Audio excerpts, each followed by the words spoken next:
Good evening and welcome to the National Television Network's live broadcast of debate and the first day of debate of the Appropriations Bill 2020-2021. Yesterday, the Appropriations Bill, commonly called the budget presented by the Minister responsible for Finance, the Honorable Alan Shasner, is also the Minister from the Parliamentary Representative from Mico South, and also has responsibility for economic growth, job creation, external affairs, and the public service. Yesterday, his presentation took place right here in Parliament, and today we're going to have a meeting of the Lower House, and we're going to have the start of debate in earnest. It's the first day today. We're going to be followed by tomorrow, Thursday, and hopefully should be complete.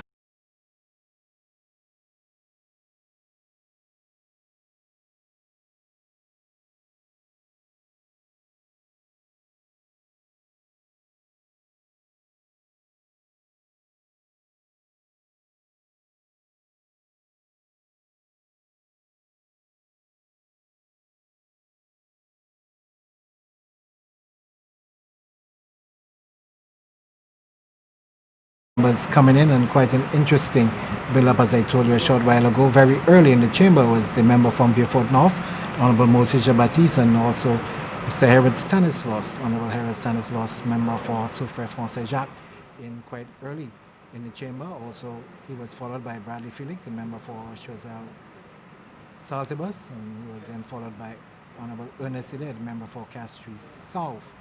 And then we also had come into the chamber the Honorable Ezekiel Joseph from Babonneau, and Sean Edward from Denver North. He was next in, followed by Philip J. Pierre, Castries East. And then we had Dr. Kennedy Anthony, the representative for Beaufort South, and the Honorable Guy Early Joseph. He came in following him, and Dominic Francis Fede, the representative for Ansoray Canaries, then made his appearance, followed almost simultaneously by the Honorable Alan Chasney, member for Mico South, and the Honorable Philip J. Pierre, as he told, and we expect that he will be making the first presentation today in response to the presentation yesterday of the Appropriations Bill 2020-2021. We're just awaiting the arrival of the Speaker of the House, Andy Daniel, and a few members from the government side, still probably making some last-minute discussions as to their presentation today, and members of the opposition likewise in consultation. The two-wing galleries quite sparsely occupied at this time, but we're expecting quite a lively debate for the 2020-2021 Appropriations Bill. It's an opportunity for the members of Parliament to give their own views and that of their constituents on the allocations in the budget, how it's going to affect and impact the members of their respective communities, and to give an idea as to their own interpretation as to how much it will impact the livelihood of the members of the various constituencies. So we're going to anticipate at any moment now we'll have the Sergeant at Arms, Sergeant Alex Morgan, who will lead the Speaker into the chamber. It's very quiet at this point in time, and the Appropriations Bill would, to a certain degree, would have reflected what had happened here previously in the chamber a few weeks ago when we had the presentation of the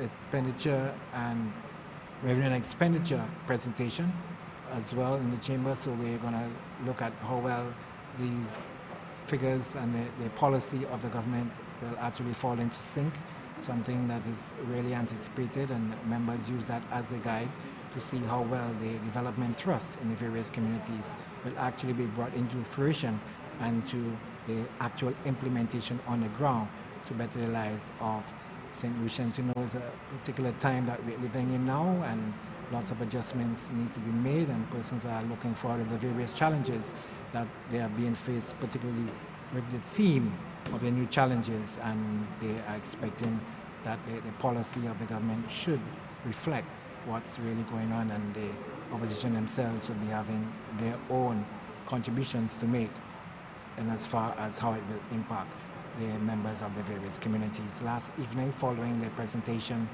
of the bill, we had the Honorable Speaker adjourning the session until about 4 o'clock today, but it's been delayed. We know that there's been certain activities that would have engaged the members of Parliament in one way or the other, and particularly the official funeral for the late Joyce Huggies, the sporting and cultural icon, and her funeral activity certainly on today, and other events that would have probably delayed today's start a bit.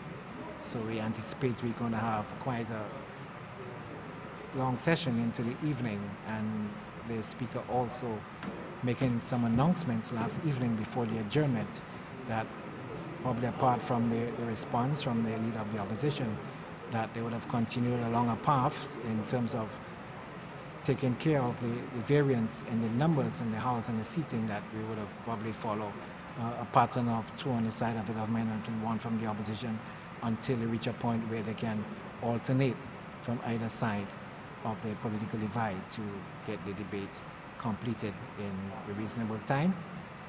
So as we told you, the Speaker, he's going to be the one who's actually going to call the proceedings to order.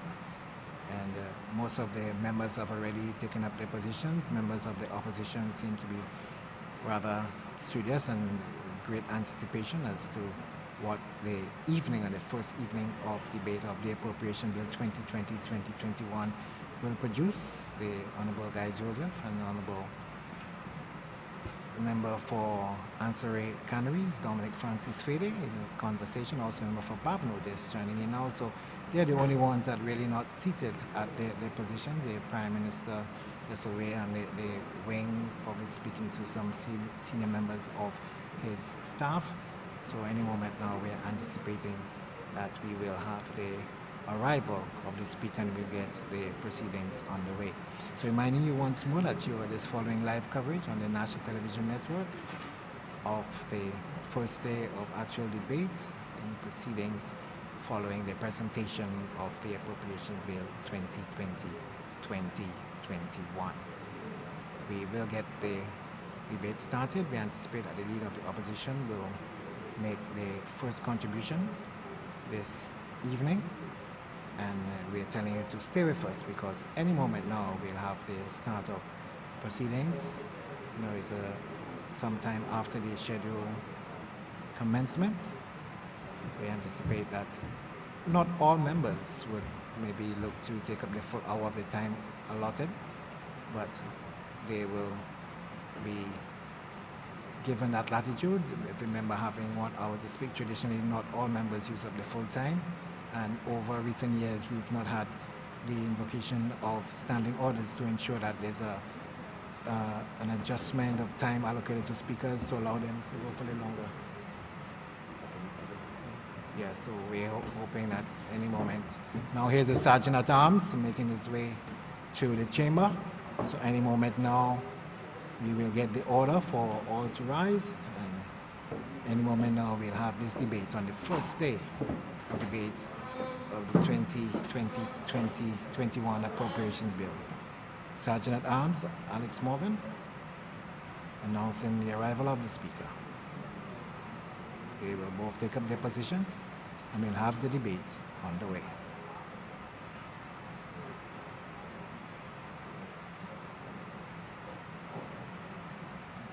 Let us pray.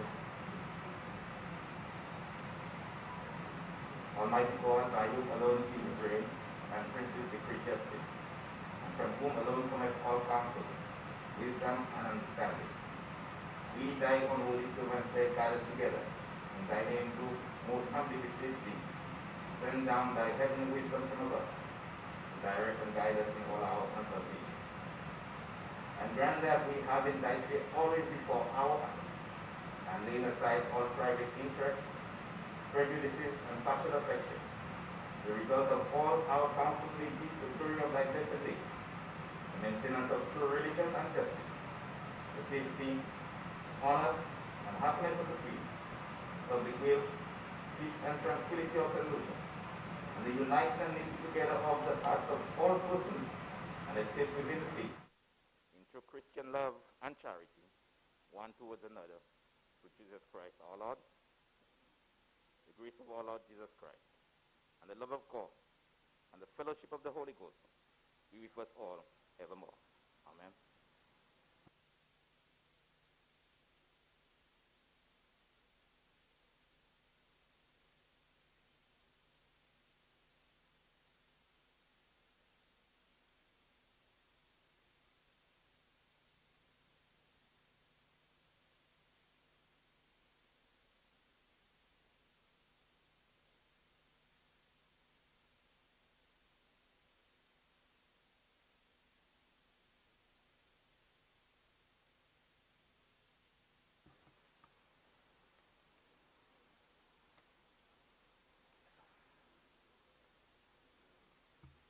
I beg to remind honorable members that when the House ruled, the question was that the Appropriation 2020-21 bill be read a second time. Honorable Prime Minister. Speaker, I beg that Standing Order 32-8 be suspended to allow the honorable member from Castries East to be given 2 hours. Honorable members, the question is that Standing Order 42-8 be suspended to allow the Honorable Leader of the Opposition to be granted 2 hours in which to make his presentation. I now put the question. As many as are of that opinion, say aye. As many as of a contrary opinion, say no. I think the ayes have it. The ayes have it.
Member for Castries East and Leader of the Opposition.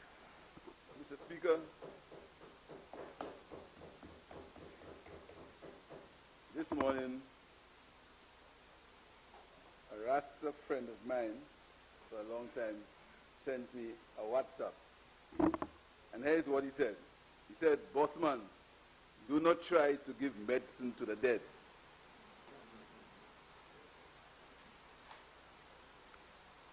I asked him, what did he mean by giving medicine to the dead? And he said to me that what he heard yesterday was like a dead person trying to give himself medicine or trying to take medicine, but it was dead. So he advised me not to give medicine to the dead. But, Mr. Speaker, I have an obligation to the people of St. Lucia. I have an obligation to the 47,000 people who supported us in the last general elections. And I have an obligation to the people of St. Lucia generally. So I will try my best not to give medicine to the dead, but to highlight some of the inconsistencies, the unrealistic proposals, the bluffs, the fluff, and the flashing mirrors of this budget. Mr. Speaker, the Prime Minister's 2020-21 budget is a naked admission of a desperate government on the verge of electoral defeat.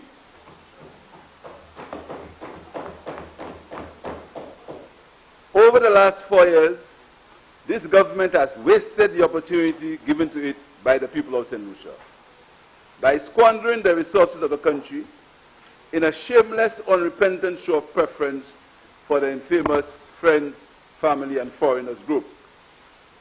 While the vast majority of St. Lucians have been allowed to suffer, and in many cases intentionally. It is no wonder, with the next general elections around the corner, the Prime Minister is now asking for prayerful forgiveness. The government has a fundamental problem that has characterized its term in office. It cannot be trusted. The government has shown that time after time, it cannot be trusted. The things they say are hardly in sync with what they do or what is true. And when you think they are locked into an agreement that is signed, they renege against that agreement. Ask the St. Lucia National Trust, they will tell you, a leopard never changes its skin. Whatever has been promised in this budget is nothing more than just promises in the hope of seducing voter support at the next general elections. Let me say to this government, the people of St. Lucia will judge you by what you have done, or more appropriately, what you have not done over the last 4 years against what you have promised. You cannot undo the blight you have inflicted on the lives of St. Lucians by the harmful economic and social policies of your government, and still threatening to do so with new taxes on earnings of poor, hard-working St. Lucians engaged in the production of charcoal. Yes, Mr. Speaker, people making coals to sustain their families. The verdict is clear. The government has been a failure, and the people of St. Lucia know it. It is difficult not to recognize the manner this government flip-flops from one day to another. Government policies appear to be made on the fly with little thought given to the developmental of the people of St. Lucia. They continually make promises they do not keep or cannot keep. In their first year of office, they declared it was the year of execution, which turned out to be more destruction than construction. They destroyed the PPP arrangement for the redevelopment of the UNO International Airport. They abandoned the improvement plans for the Grosley-Cashis Highway and the Administrative Center project in Vieux-Fort, and cancelled the CDB-funded project for the retrofitting of sodium streetlights into LED. And the Prime Minister yesterday speaks about the retrofitting of these lights. Mr. Speaker, on May 16, 2016, the Caribbean Development Bank, President's recommendation number 921, paper BD 5716, and the bank agreed.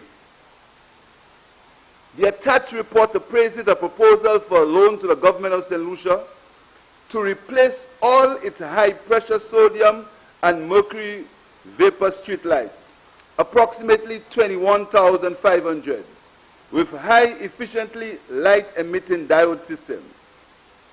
The expected outcome of the project is a reduction of St. Lucia's street lighting energy consumption and associated greenhouse gas emissions. The project will be implemented by the St. Lucia Electricity Services, LUCILEC. The project is estimated to cost approximately US 11.7 million, with counterpart contribution of Government of St. Lucia and LUCILEC of the equivalent 1.146 million. On the basis of the report, I recommend, and that is the President of the Caribbean Development Bank, a loan to the government of St. Lucia of an amount not exceeding the equivalent of 10,603,000 from the ordinary capital resources of the Caribbean Development Bank. It is also recommended a grant of an amount not exceeding the equivalent of $30,000 United States dollars from the CDB SFR allocated from resources provided from the grant facility for climate action support to the CDB. I also recommend a waiver of the CDB lending policies to permit the Caribbean Development Bank to lend the government of St. Lucia up to 90% of the cost of the project rather than 80%, and waivers of CDB guidelines for procurements. In respect of the procurement of LED lights and disposal of removed lamps, to extend eligibility to countries eligible for procurement under the EIB-funded projects which are not CDB member countries. The value of the waiver is US 8.5 million. To permit Lucilec to apply the private sector procurement methods permitted under the CDB lending policies 2013 to reflect industry commercial practices on the terms and conditions set out and referred to. Funds are available within the CDB existing resources and a borrowing program for the relevant disbursement period. Mr. Speaker, that loan was approved by the Caribbean Development Bank in 2016, but Lucilec was supposed to be the executing agency. And you may recall, Mr. Speaker, that in the famous Pajora letter, there was also talk of the replacement of LED lights, Mr. Speaker. And now, 4 years later, a government that speaks about energy saving and consumption 4 years later will reject a loan from the Caribbean Development Bank for the refitting of the street lights to get involved in some project by some company, and I'm not sure whether that was not part of the Pajora letter. Mr. Speaker, that is the reality of life in St. Lucia today, and the government wants the public to believe what they say. 4 years ago, look at the savings for the country that would happen 4 years ago, only if the government had allowed the Caribbean Development Bank to do the LED refitting project. And now, big hue and cry, the government is working because they are replacing the sodium lights in the country. Mr. Speaker, in the year of execution, they destroyed the PPP arrangement for the redevelopment of the Hiwano International Airport. They abandoned the improvement plans for the Grosde-Cassis Highway and the Administrative Center project in Viewport. And as I said, they abandoned the CDB-funded project for the retrofitting of sodium street lamps to LED solar energy bulbs. As I reflect, Mr. Speaker, on the Prime Minister's plea for forgiveness, I wondered whether he was thinking of the nice workers who were unfairly dismissed, or if you want to say the contracts were not renewed and became unemployed because they were deemed to be, in the government's mind, Labour Party supporters. In the first year of execution, the school children of this country were not spared the mass destruction when they abandoned the laptop program, only to be reminded of the folly of their decision during the lockdown of the country brought about by COVID-19. Mr. Speaker, the government's second budget was presented under the theme confidence. Ironically, it was the same year the EU had St. Lucia blacklisted, and creditors were unwilling to roll over government bonds as they became due, forcing the government to call upon the funds of the NIC to avoid default. Around the same time, the U.S. State Department had begun questioning and raising concerns about our CIP program. By then, the government had withdrawn its confidence from the country's first Lady Governor General and replaced her with a retired politician who had swung from red to yellow hours after the results of a general election. As if to indicate to the people of St. Lucia where its confidence truly lied, the government of St. Lucia gave millions of taxpayers' dollars to a private profit-making operation, CHTTI, in which a government minister had a related party interest. Mr. Speaker, the level of misplaced confidence shown by the government in foreign investors with nothing more than ideas became more glaring and damaging to the people of St. Lucia, especially those on the south, when the government leased 1,000 acres of land at 99 cents per year for 99 years to a foreign friend. And then this foreign friend was allowed, given permission to sell our passports, the proceeds of which to be used to develop the said land. And then the government proclaimed the year 2019 to 2020 as the year of implementation. COVID-19 arrived in St. Lucia in the last month of that financial year as a major health and economic crisis. But it had proven to be more. It had betrayed the government's positive economic state of the economy as nothing else but fragile. In fact, the country was broke. It was only April, and the government is already asking public servants to defer 50% of their salaries for the next 3 months. The year of implementation had brought little relief to the people of St. Lucia. Instead, the country's level of indebtedness had increased significantly. More government borrowing was undertaken to finance non-St. Lucian consultancies amounting to over $13 million. The results were renderings of buildings and projects that have yet to be fulfilled. Since 2016, the farmers were promised new markets in Martinique and France for the bananas. In the year of implementation, not one hand of bananas has made the journey to the new market, a reminder of the empty promises that this government continues to make in the hope of securing voter support. The evidence of empty promises on the eve of general elections is now well known, and this government remains guilty of making empty promises. In the year of implementation, horse racing plans were to be completed and ready for the influx of hundreds of horse racing enthusiasts arriving on their private jets with hotel rooms overbooked as a result of what the Prime Minister called the spot of kings.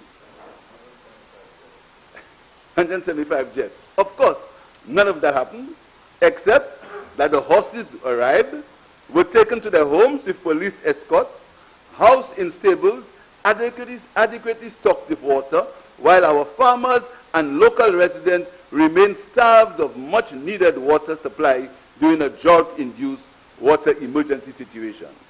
Even imported horses had been placed before the needs of the people. Mr. Speaker, this horse racing track, now a white elephant, has come at great cost to the people of St. Lucia. We have destroyed a meat processing plant, given up 1,000 acres of land, hastily relocated the only waste disposal site in Beaufort, and built a new road costing $13 million. Mr. Speaker, I would wish to reassure the people of St. Lucia that the Labour government will waste no time in investigating the arrangements surrounding the lease of that 1,000 acres of land from the people of St. Lucia. Mr. Speaker, just think for a moment how the people of St. Lucia could put to use 1,000 acres of land. The land space in our island is not finite. We only have a limited supply. Thousands of young St. Lucians, home and abroad, are wondering how and if they will ever be able to own a plot of land in the home of their birth or that of their descendants. Mr. Speaker, the cost of land is increasing, and our young people are truly worried. This area could be planned, developed for housing, for small guest houses, for restaurants, for commercial activities, developed and owned by the people of St. Lucia, and in particular, those who live in the diaspora. But instead, developed in a sense of fake hope in a project called the Pearl of the Caribbean. Mr. Speaker, this government has from 2017 played with the minds of St. Lucians with a fake promise that the new horse racing track, with all its supporting glitzy attractions, would transform the lives of the people in the south of the island. Done all in the hope of trying to secure the constituencies in the south of the island. I'm so encouraged by the awareness of the people of St. Lucia that they have been alert to the false and very often disrespectful promises made to them. It is no surprise that there is a new mantra around the country that this government must go. And so, together with all those in the House who have encouraged recklessness and bling-bling promises. Mr. Speaker, I want to remind the people of St. Lucia to the extent to which the Prime Minister had made promises of the activities that would happen concerning the now ill-fated horse racing track. And I want to quote from the Prime Minister's budget speech, and I quote, "Phase 1 of the project will be implemented later this year, all in relation to the racetrack, domestic international bans, equestrian lawns, equine clinic, quarantine ban, fractional ownership, homestead villa, racecourse boulevard, infield park and polo field, permanent grandstand, temporary grandstand during the construction phase. There will be an estimated 500 to 800 persons on site with a management team of 10 to 20 persons. Once the race course is operational, persons will receive training and employment in areas of horse husbandry, maintenance of facilities, and management of the race course and the training of the race horses. On the average, the horse racing industry employs 3 to 4 people for every thoroughbred. Such jobs being jockeys, trainers, band managers, groundkeepers, groomers, vets assistants, and blacksmiths. It is estimated that we will have 400 horses. Mr. Speaker, the DSH project will transform Beaufort from the ghost town that it has been under the Labour Party administration into a modern progressive city full of opportunities for its citizens. No longer will high rates of joblessness plague Beaufort, and no longer will the people of St. Lucia feel like abandoned children. This project will also make use of underutilized lands in the south, particularly in Beausejour, and create several ancillary industries and linkages with existing businesses. The opportunities this project presents are endless, and our government is grateful to the developer for expressing this level of confidence in our country and in our government to make sure such a large-scale investment here. We welcome this development and look forward to the job opportunities it will provide to our young people, particularly those from the south. These were the promises of the south because of those racing tracks. I want to ask any of the members opposite, has anything of that nature happened in Beaufort? No wonder this time we have dropped the horse racing track and we're into a restaurant in Choiseul. The horse racing track is off and we're dealing for a restaurant in Choiseul now. So no more horse racing, no more bands and no more hotels and jets. How many jets? 175 jets would have been the island, and all the hotels would have been full because they would have been thoroughbreds, Mr. Speaker, and the place would boom, and we would lose all the seats in Beaufort because of these horses. Espoir, mal, papai. It's promises like this, Mr. Speaker, that continues to solidify in the minds of St. Lucia that the government is not trustworthy. And now, the time of reckoning is near, and they are prepared to promise anything that may capture votes. So the new thing is duty-free concessions on motor vehicles for public servants. Yet, he cannot assure them of job security when his own economic minister has accused them of low levels of productivity, a signal that the government could retrench workers in the public service. Let's not forget, Mr. Speaker, that there were other promises made for the south, of the island. You may recall, let me copy the budget. You may recall, Mr. Speaker, they include Fairmont Hotel for Sabwisha in Choiseul, Ritz-Carlton for Black Bay in Beaufort, the canals project, and a cruise ship terminal, a hotel park, thank you, and major Il Pirata site in Vieux-Fort. Mr. Speaker, these promises, these wild promises, have sadly, in part, encouraged a certain disdain for politicians among the people of St. Lucia. I want to tell St. Lucians that the Labour government will, out of respect for them, will be realistic in its promises. We will not promise what we cannot deliver. And the biggest promise of all, the elimination of VAT.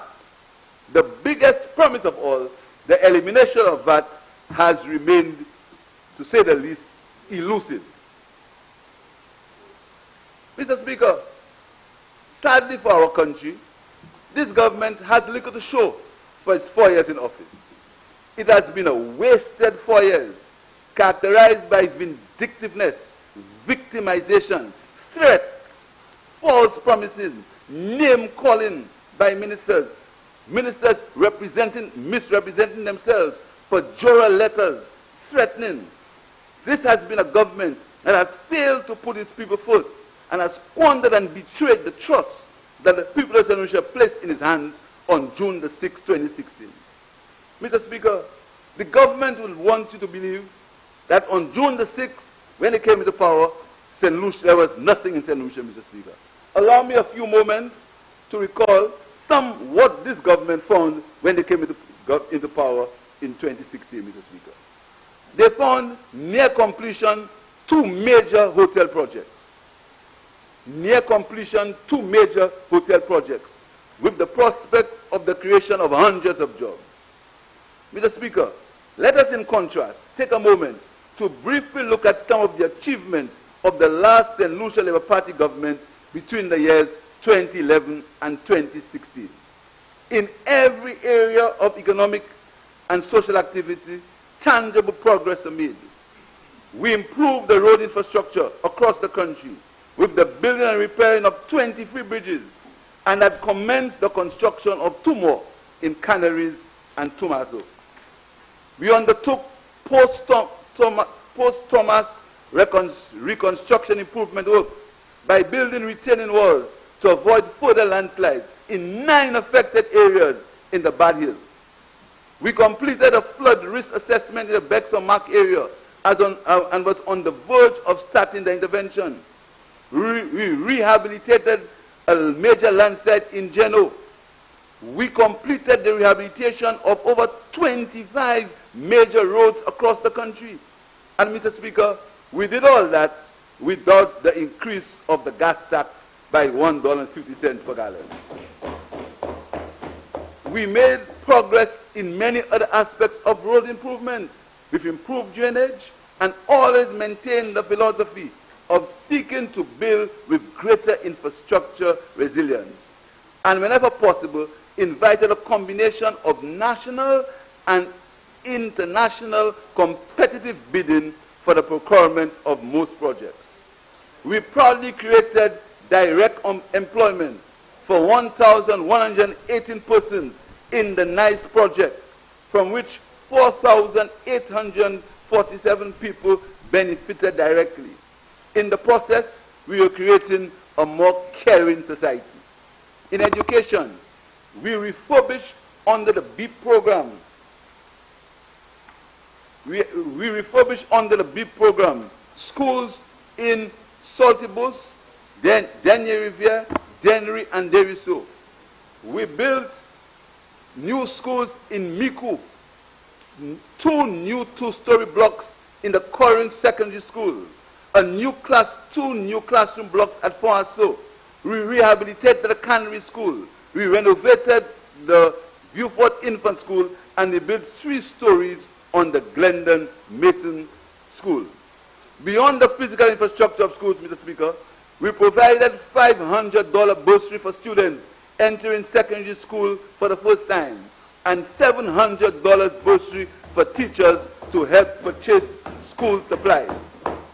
And as a caring government, students who were victims of the Christmas Eve trough received a cash donation for the replacement of their school supplies damaged during the Christmas Eve stuff, Mr. Speaker. Mr. Speaker, the current education quality improvement project, EQUIP, now being implemented by the Ministry of Education, is the work of a St. Lucia Labour Party administration between 2011 and 2016. The project was accepted and was presented and accepted by the CDB in December 2015. The main focus of the program was to address the specific needs of special education in St. Lucia. This program was prepared after a tour of special needs education facilities in Barbados in October 2015 by the then Minister for Education, Robert K. Lewis, by the PS of Education, the Chief Education Officer, who has soon met his professional demise, and the Officer for Special Education, Dale Saint-Just, and the PS of Economic Planning. The program, Mr. Speaker, was to do, among other things, recommendations for St. Lucia, the relocation and reconstruction of the Donato School as a comprehensive corrective measures to address severe roof leakages, serious electrical and fire hazards, severe termite and water damage. Because of the state of that school, Mr. Speaker, EQUIP said that a new school should be built. That was from 2016. It's 2020, and this government is now offering that new school. From 16, Mr. Speaker. Mr. Speaker, the EQUIP project also spoke to the reconstruction of the Special Education Center in Vieux-Fort as a comprehensive measure to address the problems in that school, Mr. Speaker. Mr. Speaker, the previous SLP government had already secured the land adjacent to the Dimpolet Louisi Primary School for the construction of the new Donato School. And up to this day, Mr. Speaker, the school has not been built, and we are hearing about it now in the 2020 budget, Mr. Speaker. Mr. Speaker, mindful of the challenges some families were undergoing, we launched a new school feeding program to bring our students, a new school feeding program, Mr. Speaker. To bring our students into the new world of technology and learning, we introduced the One Laptop Per Student program, which was foolishly abandoned, only to be hurriedly brought back during COVID. During the COVID lockdown, when our children could not receive the normal classroom instruction. In all sectors, Mr. Speaker, the Labour Party performed well, with the emphasis always on putting people first. We understood the plight of single mothers. That is why we launched on Thursday, 9th August 2012, the Single Mother Empowerment Program with a budget allocation of $1.2 million. We also promoted and respected the rights of workers with the introduction of the Labor Code. We created community access for free Wi-Fi. It was made available to introduce our people to the virtual world, Mr. Speaker. The Labour Party did that between 2011 and 2016.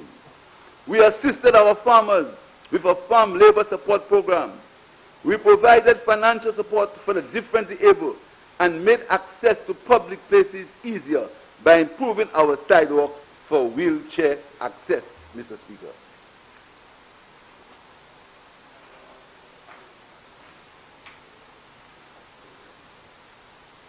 Mr. Speaker, as a party, we recognize the vital importance of an operationally independent police force. And this is why in a new Labour Party government, we will put structures in place to secure the independence of the police in day-to-day operational matters. In spite of some recent police activities against certain members of the public, we still believe that the majority of men and women in the service are hardworking, conscientious, and loyal to their pledge. We have always remained sympathetic to the working conditions of our policemen and women. Hence the reason why we built several new police stations and encourage them to continue educating themselves, Mr. Speaker. Mr. Speaker, the police is not the property of the Prime Minister to be used for any selfish political agenda. The police belong to the nation, not the government. This is why we reject any personal claim to the police. The police are there to serve the public's safety and to ensure the safety of the people, and not to intimidate the public with misguided instructions during an unnecessary state of emergency. Mr. Speaker, we pledge our support to the police. We were the government who improved the conditions of work for the police in St. Lucia, Mr. Speaker, by building the new police stations. We were the ones who started that, Mr. Speaker. We started it. And it took them years to complete the fire station in Barbano and the Barbano police station, Mr. Speaker. Again, political. Mr. Speaker, we in a previous term, we built the Mental Wellness Center. We built the George Odlum Stadium. We built the Darren Sammy Cricket Ground. We built the Bodley facility. We built the John Odlum Secondary School, the Grossley Secondary School, the Barbano Secondary School, the Dimpolet School, and we negotiated funds for the construction of the OKEU Hospital, Mr. Speaker. These are facts that cannot, Mr. Speaker, we make no apologies for putting our people first, because without people being first, there can be no economy to grow. Pre and post-COVID, our people will always be first and will remain first. Mr. Speaker, the government has been caught with its pants down and completely unprepared for the challenges of a post-COVID era. To this day, we have not established adequate protocols for the reopening of our borders and continue to be under an unnecessary state of emergency, which is destroying the business of restaurants which rely on late evening traffic.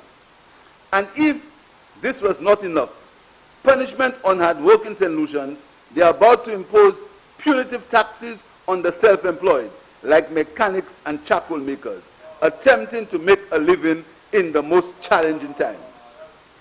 Mr. Speaker, the COVID pandemic is serious and continues to impact on large and small economies negatively.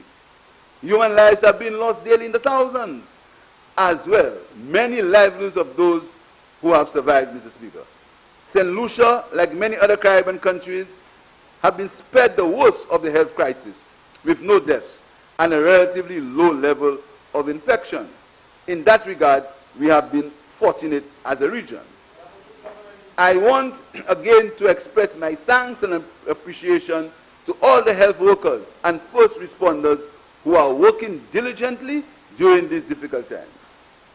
Mr. Speaker, a St. Lucia Labour Party government would have ensured that the required resources are available, particularly personal protective equipment, especially as we begin the reopening of our borders to countries which have had higher levels of infection rates. Our frontline staff in this COVID battle need to be protected so that the rest of us can be looked after in the event, God forbid, of another outbreak. Mr. Speaker, this budget is unrealistic, unsustainable, and contains proposals that are only a comfort to a fool.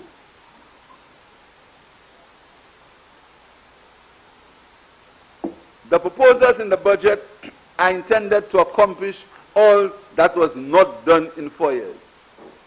Mr. Speaker, the budget should have dealt with the realities of our position post-COVID. The budget should have been designed to ease the hardships on the single mothers, the unemployed, the small business owners, the vendors, the taxi drivers, and the minibus drivers, Mr. Speaker.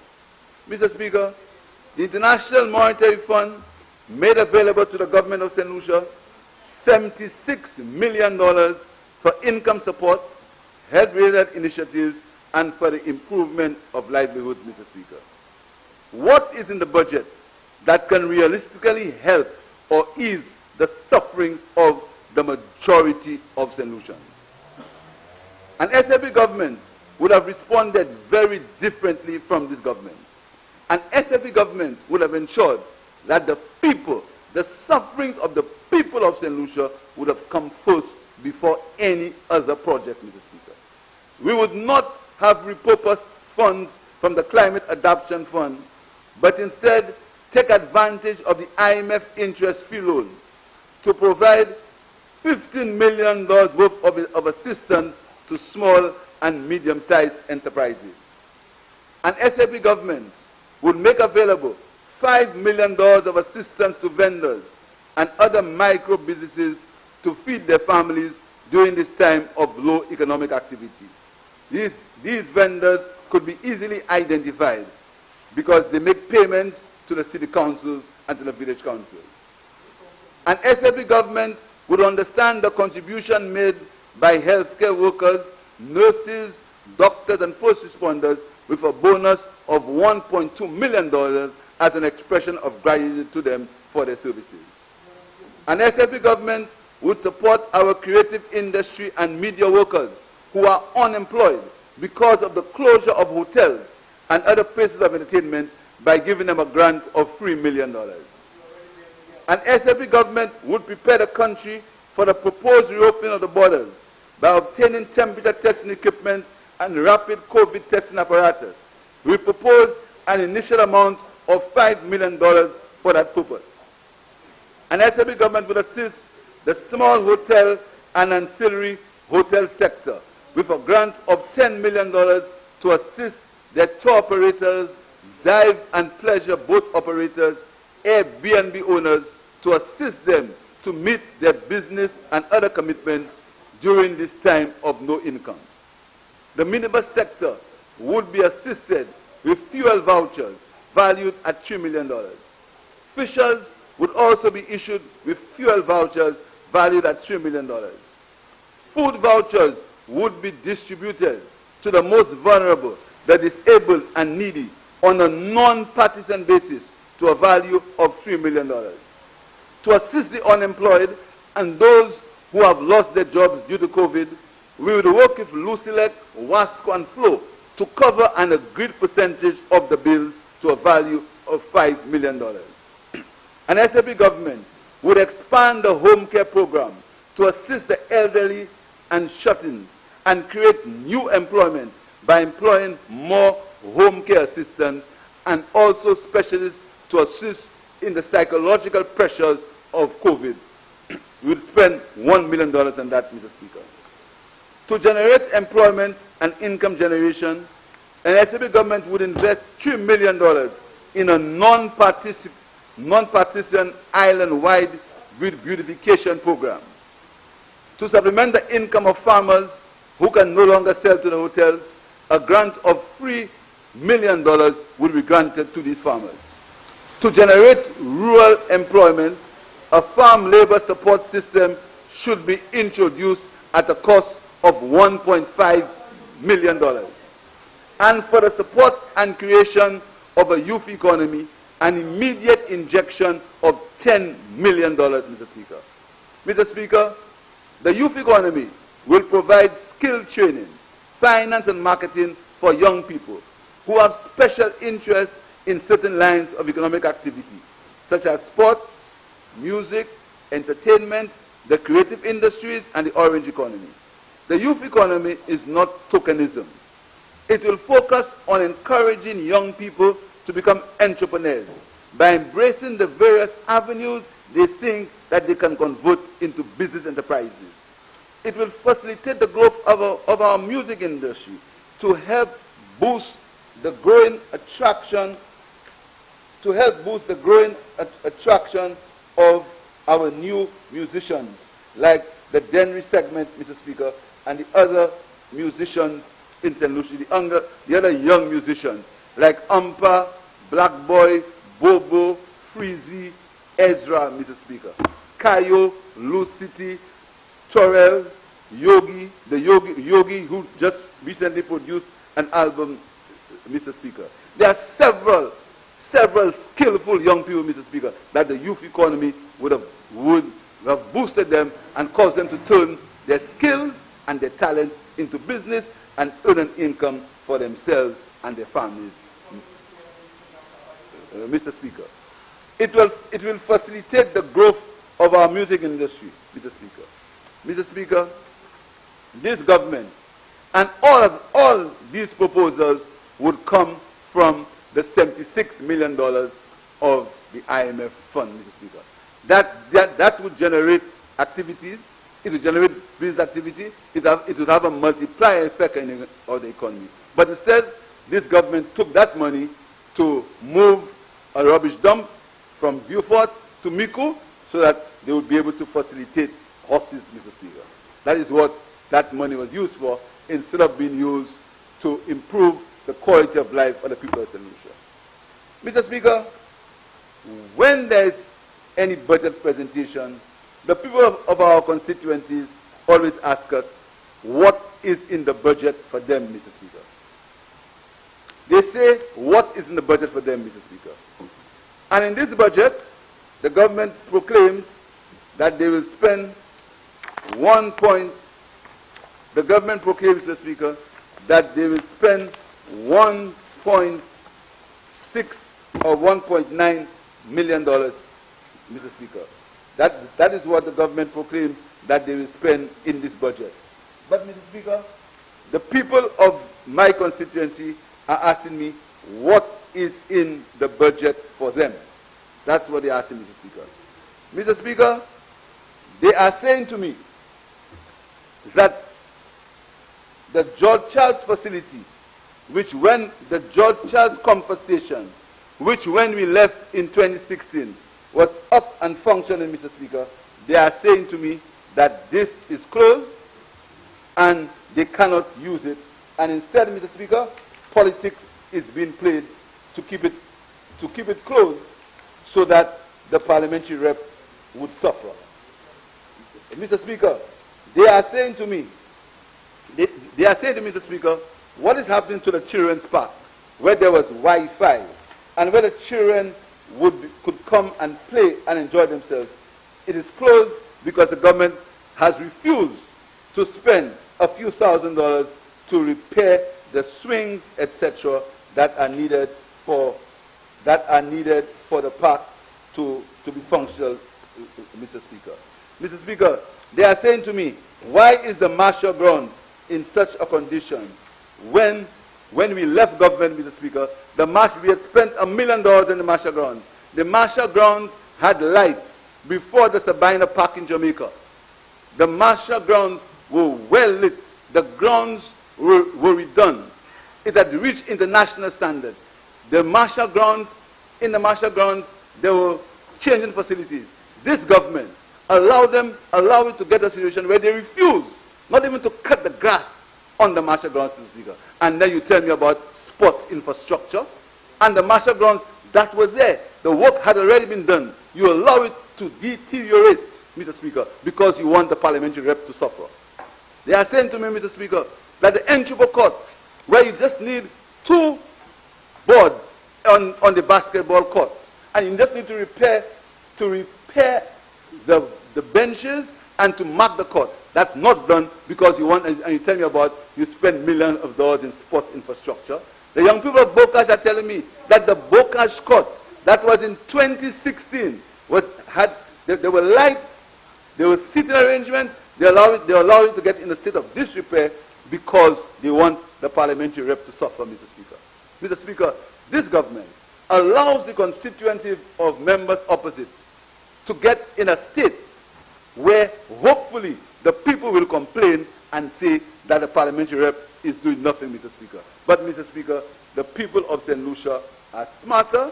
The people of St. Lucia know better, Mr. Speaker, and that will not happen because every year, for the seats that they target, the people return representatives of the St. Lucia Labour Party. Mr. Speaker, I heard the Prime Minister speak about Proud and the Rockall lands. Mr. Speaker, The Rockall lands, the survey started in the Rockall lands from 2015.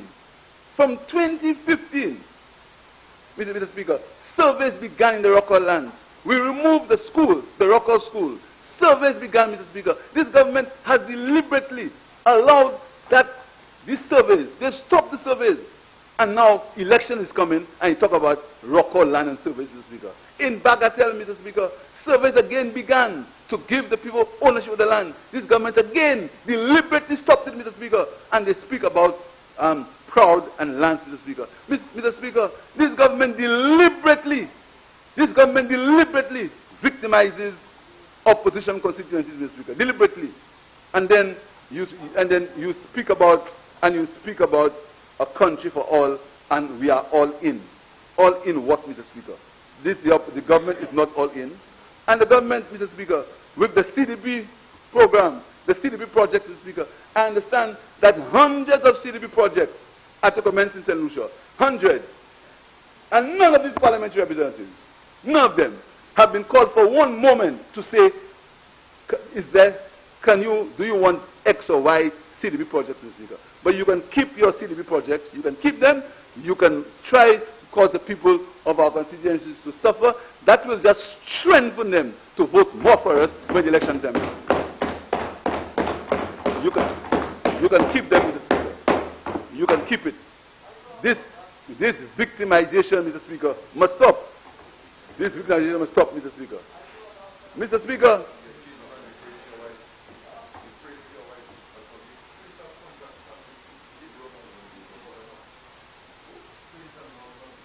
Mr. Speaker, and they parade, and people that got defeated in the elections, that continue to get defeated in the elections.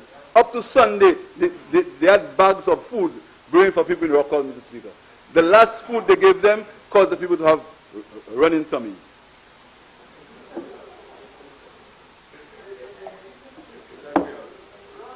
Manger, c'est Jean Flambeau. C'est bail, c'est moun là, Rockall pour manger. Il bail au mal boudin. Mr. Speaker, that is what passes for government in St. Lucia, Mr. Speaker. Mr. Speaker, so these constituencies, Mr. Speaker, continue to suffer. They continue to suffer, Mr. Speaker. The people in these constituencies continue to suffer.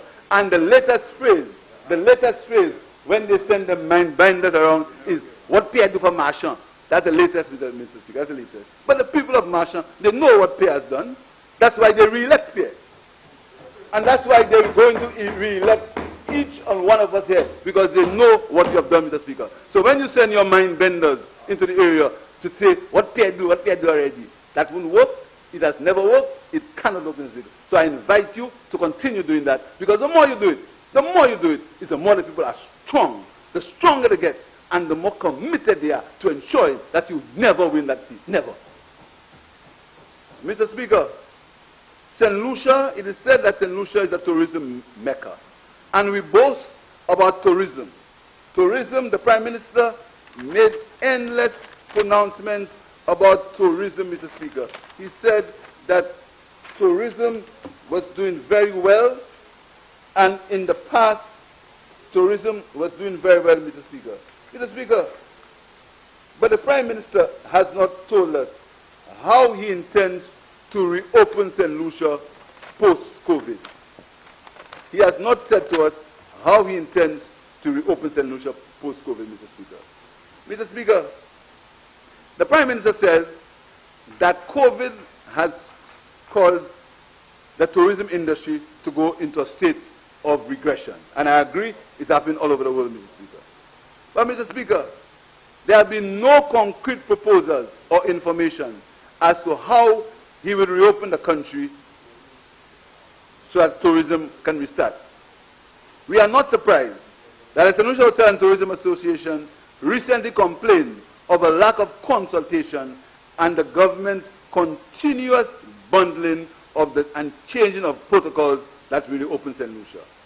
Instead of the government looking at reopening St. Lucia, Mr. Speaker, you hear in that budget address, the Prime Minister is speaking about increased revenue, increased airlift capacity, increasing hotel stock, increasing the sector's contribution, but he hasn't figured out how tourism comes to St. Lucia. Last week, only yesterday, a letter was written by the Minister of Transport saying to the hoteliers that they have changed the protocols and the tests will no longer be done by the airlines. Only last week. But you're talking about tourism increasing. How can you have tourism increasing when, by your own admission, you said that tourism will not return to pre-COVID levels until the year 2023? But you talk about new hotels and increased revenue. Mr. Speaker, flashing mirrors. Mr. Speaker, it is estimated in some circles that until the year 2023, and that's not the blame, you can't blame you for that, although you like to take credit for everything. I'm not going to blame you for that. What I'm going to blame you for is your unrealistic proposals, the unrealistic things you say to the people of St. Lucia, Mr. Speaker. That's what we're going to blame you for, Mr. Speaker. Mr. Speaker, the Prime Minister and the government knows that cruise lines will not return to St. Lucia for a year. Cruise tourism will not return to St. Lucia, but still for that, you make revenue proposals and you talk about returns from tourism and increased tourism returns. How is that possible? Where will the tourists come from? Why are you fooling the people of St. Lucia? Mr. Speaker, Hiwanora International Airport. The St. Lucia's Labour Party's position on the Hiwanora International Airport development has been vindicated, albeit unfortunately by the COVID pandemic. Mr. Speaker, let me make it abundantly clear. There are some members, particularly one, who would want people to believe that this Labour Party wants St. Lucia to fail. Mr. Speaker, why would we want St. Lucia to fail? Tell me, why would the Labour Party want St. Lucia to fail? What, we are born in St. Lucia, all of us have one passport, all of us live here, our families live here, we have to live here. Why would we want St. Lucia to fail? But Mr. Speaker, we cannot sit back idly and allow this government to just say things, just take people's money and borrow money for guys who have consultancies for renderings and say nothing. Sit back and say nothing. Sit back and make false promises. Sit back and say things you know will not happen just because you want to win an election. That will not happen, Mr. Speaker. I want to inform the public of St. Lucia that we do not want St. Lucia to fail. So that you will know in international airports. We said to the government, based on what's happening, you're going on the wrong track. Based on what's happening in the whole world, you're going on the wrong track.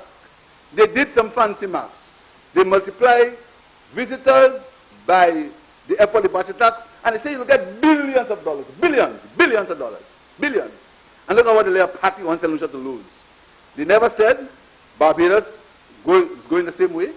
Jamaica was going the same way. In fact, Mr. Speaker, only last week there was a $1 billion expansion for the airport in England, and they cancelled it because of COVID, Mr. Speaker.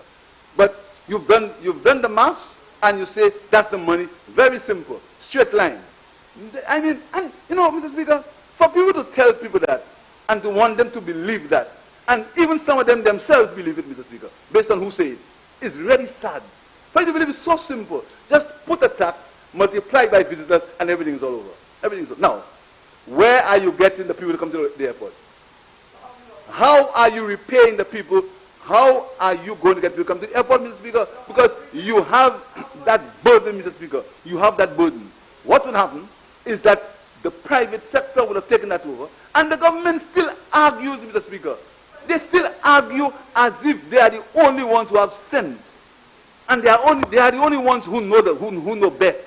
Whereas the whole world is going one way. They sit here and they argue. They argue and they use their mind benders to make people believe that what they are doing is right, Mr. Speaker. But now everybody can see. So the 4 years have come, so they run and they put some plywood around a place and say they build an airport. They rush, they put some plywood around a piece of land and say they build an airport. The same fellas The same plywood, the same people that had a sword turning ceremony a few years ago and said the building airport. Now, last week, plywood, and listen. They say that when they put the plywood there,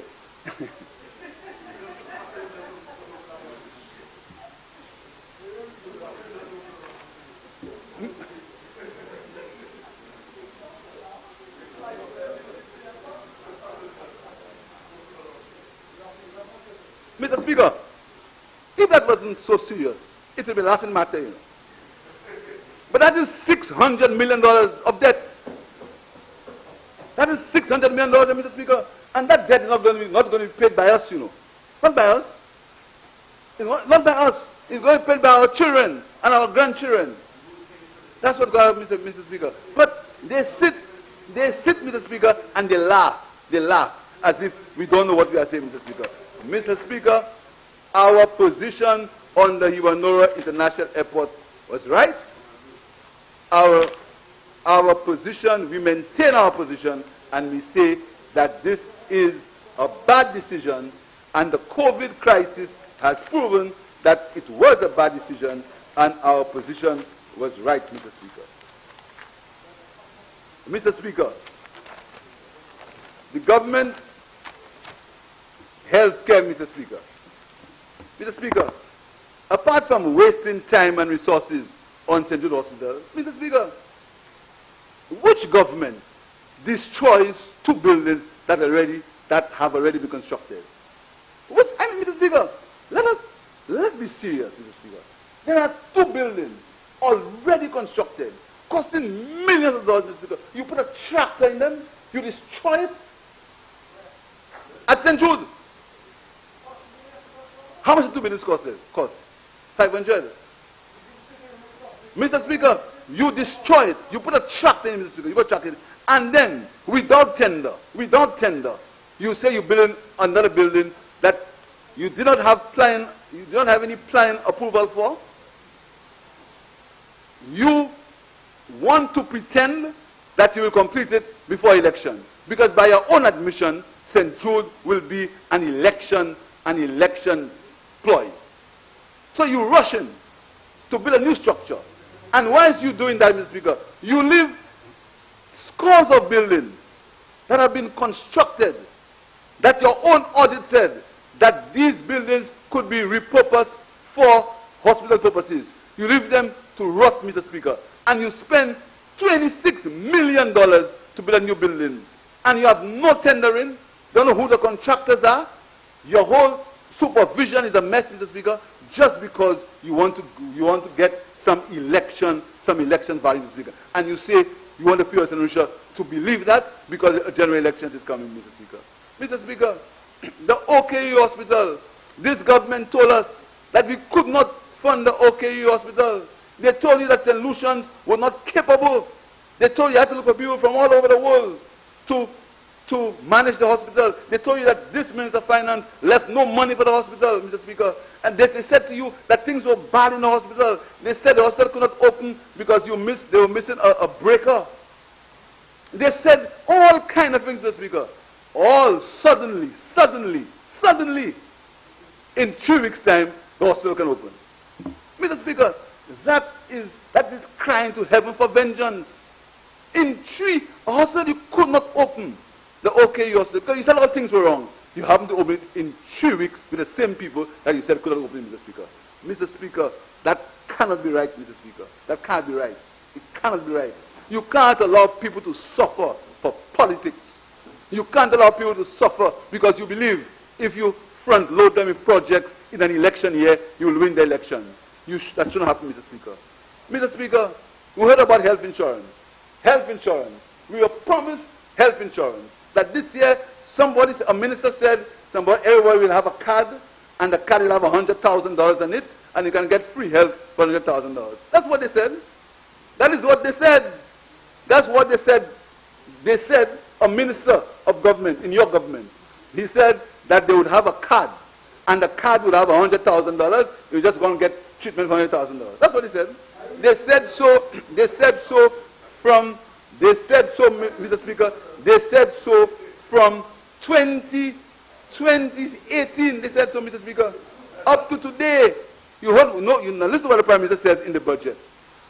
they are going to explore a fixed charge fee structure which will be shared between employee and employer. That's what he said today for health insurance. Years ago, it was health insurance supposed to happen immediately, and everybody would have a card. That's what he said. Not you said so. Not you. You didn't say it. That if you don't know, mind your business. Everybody would have a card, Mr. Speaker, and the card would give them 100,000, Mr. Speaker. But Mr. Speaker, today, it's a fixed charge for structure which should be shared between employee and employer. We ask the question, what is the fixed charge? What will the employer pay and what will the employee pay? What is it, Mr. Speaker? Mr. Speaker, an SAP government will ensure that particularly during these times, universal health care would be a priority for the government and for the people of St. Lucia, Mr. Speaker. And we will ensure that there's affordable health care for the people of St. Lucia, Mr. Speaker. This fixed charge, Mr. Speaker, is not realistic, and is something we need more information on the health insurance that this government has been promising for years, Mr. Speaker, while people continue to suffer because they can't afford health services in St. Lucia and they can't afford the treatment that they deserve, Mr. Speaker. Mr. Speaker, the Prime Minister in his budget speaks about the fiscal position, Mr. Speaker. And Mr. Speaker, I really feel sorry for the economists who have to make a case for that. I feel sorry for them, Mr. Speaker. Because in their own heart and their own soul, they know that what's there is unrealistic, it doesn't make any sense, and it can't happen. They know that. Any student of economics will tell you that how can you speak about a fiscal position and about revenue when your main earner of revenue, you don't know what's happening to it. Your main earner, tourism industry, you have no idea what's happening here, but you write in print in a budget revenue projections for 1 year when you have no idea what will happen to your main earner, Mr. Speaker. You have no idea. And in the same breath, you say you have a financing gap of $560 million. But you say in that document that your fiscal strategy requires that you continue to grow our economy. But you still have not figured how to reopen the economy. And at the same time, you speak about a reduction in revenue. Look at the mixed match. Look at the mixed match. Growth of the economy, reduction in revenue, tourism industry has not started. Your main industry owner, you have no idea what's happening to it. Your main trading partner, the U.S., people are saying, the Europeans are saying that they will not allow U.S. visitors to come to St. Lucia. But you tell people that you're going to have new hotels that come to Europe. But you have new hotels. You're talking about new hotels, Mr. Speaker. You talk about, Mr. Speaker, this is really something. I pity the people who have to deal with that, Mr. Speaker. Because in their conscience, they know that's not possible. And Mr. Speaker, you talk about debt. On the one breath, at some point you say you have $700 million of bonds that you have, that because of the world situation, these bonds you may have to pay these bonds. But in the same breath, to fund your financing gap, you're talking about buying $267 million worth of bonds. Mr. Speaker, you understand what's happening there? One breath, that you have so much that may not roll over. That's what the Minister of Finance says. The $700 million worth of bonds may not roll over. That's what he said. But in the next breath, you say you're going to get $267 million worth of bonds. Mr. Speaker, what is... But, Mr. Speaker, then you talk about debt. And you say, oh, you've reduced the debt to GDP ratio to the levels that you wanted to reach. And you boast, Mr. Speaker. But you never tell the public of St. Lucia that you have not really reduced the volume of debt. What you've done is a mathematical calculation called rebasing, where you have opened up, where because you've opened up the base of your debt, so you have a larger base because of rebasing, because you've added things to your GDP that you didn't have before, and the debt percentage remains the same, but since you have a wider base, the percentage has decreased, Mr. Speaker. That is what you have done. And you boast about a reduction in debt. But you're not telling the people of St. Lucia that the volume of debt has remained the same, Mr. Speaker.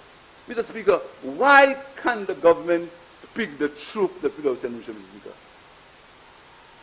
Why can't the government speak the truth? Why can't the government say that whereas the percentages have reduced, but the country is still indebted by the $3 billion indebted by, and now you want to add another $500 million worth of debt to a country where its main owner, its main revenue owner, you have no idea what will happen to it. But you're going to add $500 million worth of debt, Mr. Speaker, or you say you're going to add it. And in the same breath you said that you may have bonds that you cannot roll over. Mr. Speaker, that's bluff, and it's intended to placate the people of St. Lucia in an election period, Mr. Speaker. Mr. Speaker, the Minister of Finance speaks about reduced revenue flows. Revenue is decreasing. Tax revenue is decreasing, Mr. Speaker. And we understand? You understand? Because that's a worldwide situation. But if it's a worldwide situation, why are you trying to placate and fool the people of St. Lucia with expectations that you know are unrealistic?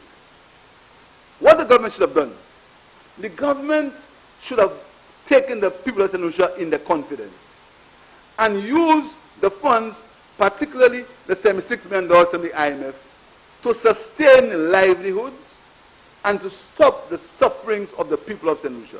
Mr. Speaker, because people are suffering. This government will not be suffering, but people are suffering, Mr. Speaker. You have to go in the constituencies and hear how people are suffering. People are hungry. People are stressed. People are depressed. People are wondering what will happen to them, Mr. Speaker. People are wondering what will happen to them, Mr. Speaker. And we stay arrogantly and we take it for a joke. Instead of we saying, let us find a common solution, we stay arrogantly in our Tower of Babel and cast aspersions, Mr. Speaker. When the people out there are suffering, you know they are suffering. I hear them every day. They are hungry. They are depressed, Mr. Speaker, because they have no idea what the future will bring for them, Mr. Speaker. But, Mr. Speaker, the government's newest election ploy is duty-free concessions for civil servants. Mr. Speaker, the Prime Minister speaks of duty-free concessions for essential workers. And I'm the first to raise my hand and say essential workers are deserving. They work very hard, Mr. Speaker. But the question is, would these duty-free concessions be for all public servants? That's the question. Would it be for teachers? Would it be for daily paid workers? Anybody who has worked for 5 years? What's it, Mr. Speaker? But Mr. Speaker, it's the same government, months before, when they were in negotiations with public servants, told them they could not give them duty-free concessions. The same government, in the negotiations with public servants, said they could not give them duty-free concessions because things were bad. And that was pre-COVID. Now, post-COVID, when your income, by your own admission, your income is decreasing, your revenue is decreasing, and you use the famous word of cash flow. Your cash flow is bad because your revenue is less than your expenses. Now you say you're going to give them duty-free concessions, Mr. Speaker. Mr. Speaker, I'm happy if civil servants get duty-free concessions. But I know, Mr. Speaker, that is something that only time will tell. Mr. Speaker, it is passing strange, Mr. Speaker, that same government that spoke about 50% cut in civil servant salary and exchange it for bonds, that's the same government that now has found money. They found money to pay civil servants. They found money, Mr. Speaker, and now they're finding more money, Mr. Speaker, because elections are coming. I stood here and I told them that 4 years is not 40 years. They laughed at me. They were pompous and arrogant. They raised their chests. Now, the 5th year is here, Mr. Speaker, and panic. There is panic in the ranks, Mr. Speaker, because the 5th year is here. So all kind of promises, Mr. Speaker, because there is panic in the air, Mr. Speaker. But, Mr. Speaker, the government also spoke about duty-free concessions for taxi drivers. Mr. Speaker, duty-free concession for taxi drivers is a creature of the St. Lucia Labour Party. We were the ones who started duty-free concessions for taxi drivers, and they stopped it when they got into power. We were the ones started, Mr. Speaker. We were the ones. But now, you give taxi drivers duty-free concessions, Mr. Speaker. But at the same time, Mr. Speaker, you have no guests coming into the hotels. And at the same time, you're giving hotels duty-free concessions to carry their own tourists from the airport to the hotels. So what are you doing? You're giving taxi drivers duty-free concessions on one hand, you're giving hotels duty-free concessions on the other hand, you're allowing hotels to carry their own guests, and at the same time, you have no tourists. You have no tourists, Mr. Speaker. So what again, Mr. Speaker? Bluff. Election bluff. Bluff and fluff. Because they know very well that no taxi driver will take a loan if they're not sure how they'll get tourists to put in that car. They know it very well. But bluff. So you say that, or probably the government has a plan for some of its rich friends to buy more cars, to carry more tourists to bring to the hotels. You never know. You never know who has some company and who can afford to buy cars duty free. You never know. Because I can't understand. You never know which minister has friends or who can afford to buy cars to put duty free so they can make business with it, Mr. Speaker. You never know. Mr. Speaker, I say to the government, Mr. Speaker, that duty-free concession to taxi drivers will not help unless you have tourists coming to the country. And talking about duty-free, Mr. Speaker, what about the small craft operators and the boat operators who are complaining that they have been left out of the tourism industry? Well, what about them, Mr. Speaker? They are complaining, Mr. Speaker. But again, we always find reasons to blame the people, to share the blame, to find some mama guy to say about people, except we're not accepting the blame ourselves, Mr. Speaker. The government always finds a reason. You did it too. You were there when it happened. Why you didn't change it? Apart from saying that they are at fault, Mr. Speaker. They are at fault, Mr. Speaker. So, duty-free concession for taxi drivers, duty-free concessions for minibus drivers, duty-free concessions for everybody, but your tourism industry, you're not sure how you reopen it. That is where we are. I mean, that's where we are, Mr. Speaker. Unemployment. Mr. Speaker, the government boasts that they have reduced unemployment. They boast. They boast, Mr. Speaker, that they have reduced unemployment. Mr. Speaker, let me tell you what happened in St. Lucia today. The people who you reduce unemployment for are now unemployed. The people that you say you reduce unemployment for a few years ago are unemployed now. They are the same people that have lost their jobs in the hotels. So what is the value of reduced unemployment to them? So when you boast about reduced unemployment, it does not care. People, the workers at Coconut Bay, who have lost their jobs do not care whether you had reduced unemployment last year.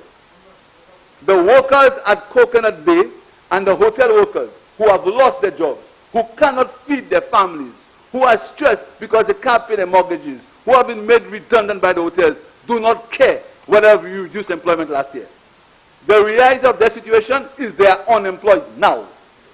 That is the realization. They are unemployed now. So no matter how you reduced it last year or year before, Mr. Speaker, the fact is they are unemployed now, and they are suffering, so your boast about reducing unemployment does not ring a bell to them because they do not care. Mr. Speaker, the civil servant, Mr. Speaker, so your reduced unemployment is just your way of making yourself feel good. But the reality, and you know the reality, no matter how you run and jump and shout, Mr. Speaker, the reality is there are 13,000 hotel workers who are unemployed. 13,000 hotel workers, not your fault, but they are unemployed. So don't tell them about you reduce unemployment. That was a year ago. Talk about the reality now. Talk about what's happening to their livelihoods. Talk about the fact that they can't pay their mortgages. Talk about the fact that they cannot pay their bills. They've been disconnected by the utility companies. They cannot live, Mr. Speaker, not because it's not your fault altogether. It's the fact, the reality. So don't come and fool them and say you reduce unemployment. That doesn't matter. It's irrelevant. Reducing unemployment last year is irrelevant now.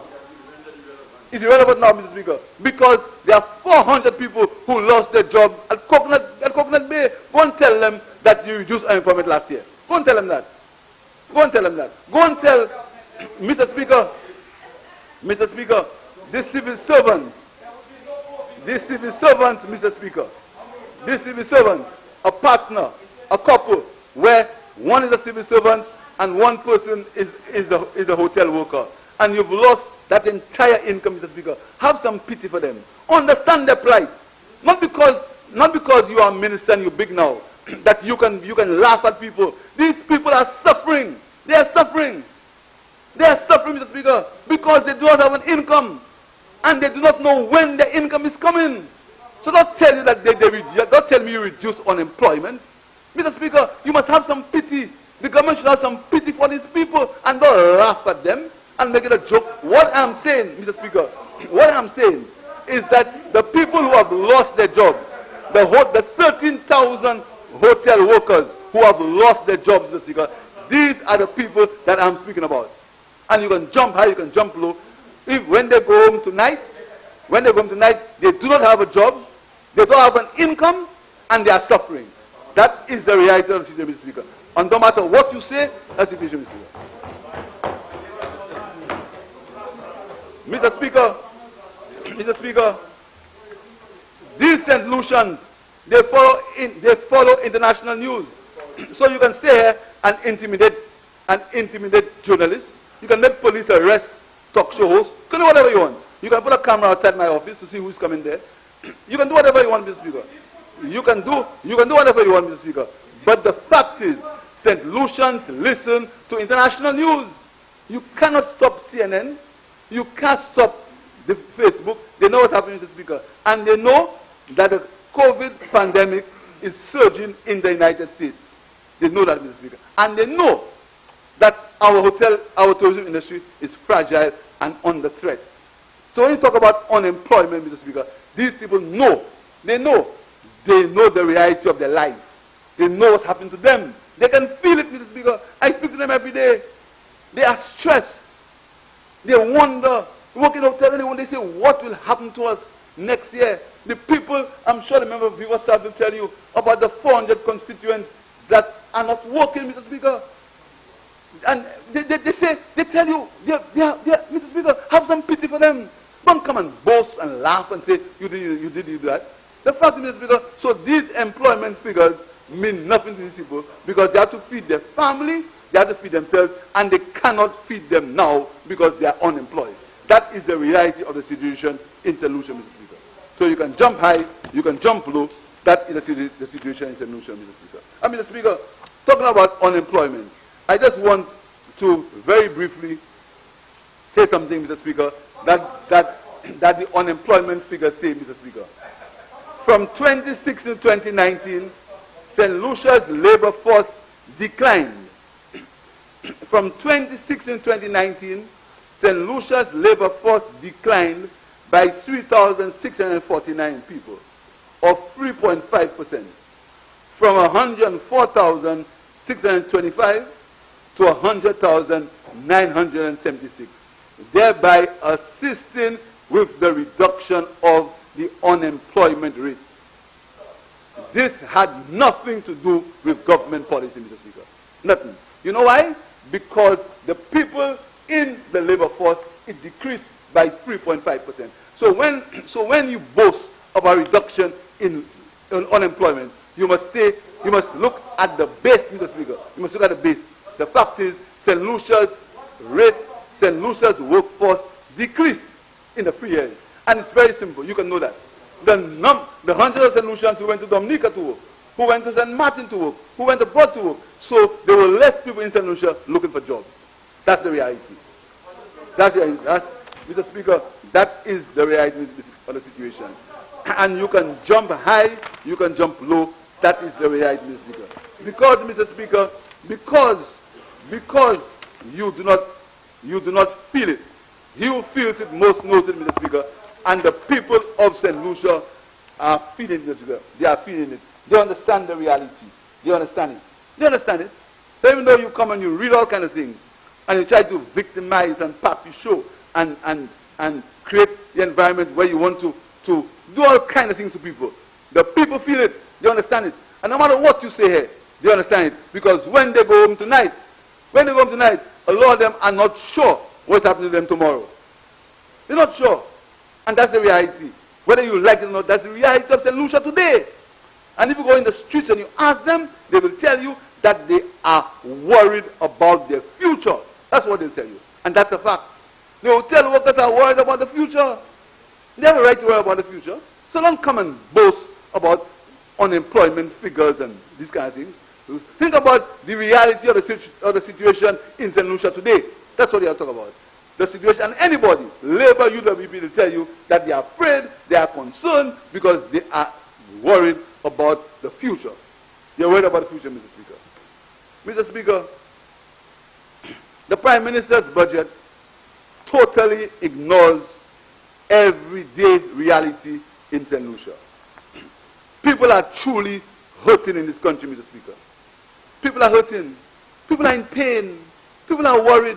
People are depressed, Mr. Speaker. Everyone, in some means, either themselves or their relatives or their family, are concerned about their future because of the COVID situation. The Prime Minister did not cause COVID, but he and his government have the responsibility to alleviate the sufferings of the people, Mr. Speaker. It is their obligation, and nothing else should take precedence. The government's main objective is not concrete and steel.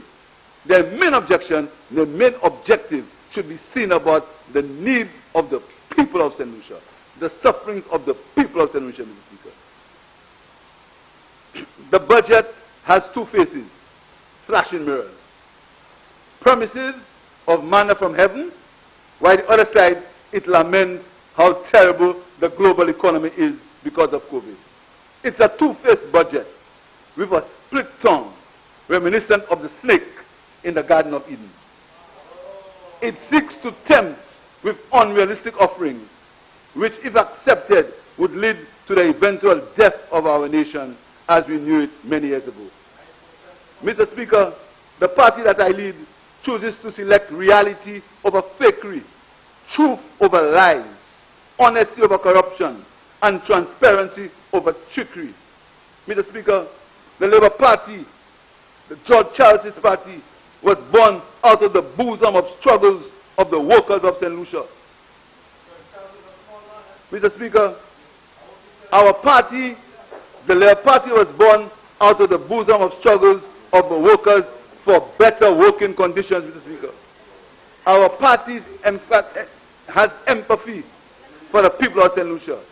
It feels the pain and the sufferings of St. Lucians, particularly in this COVID-19 environment.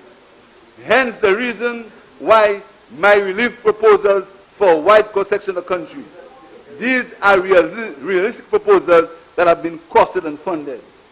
The proposals outlined will have the added benefit of immediately stimulating economic activity and enable many businesses to carry on.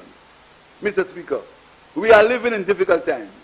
We cannot pretend that COVID-19 will disappear. even if we have done relatively well in containing the level of infection. We depend on other countries which are still in a battle with the containment of the virus. We must therefore be realistic in our projects. And so, very sadly, the budget of 2021 is fairy tales. These are fairy tales that have found their way in the government document. Fairy tales. A serious government would have crafted a budget based on a realistic assessment of the times we face locally and globally.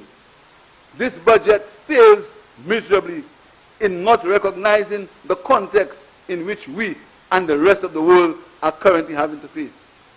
Mr. Speaker, the majority of people in St. Lucia find themselves in an uncertain environment that is contributing to much anxiety.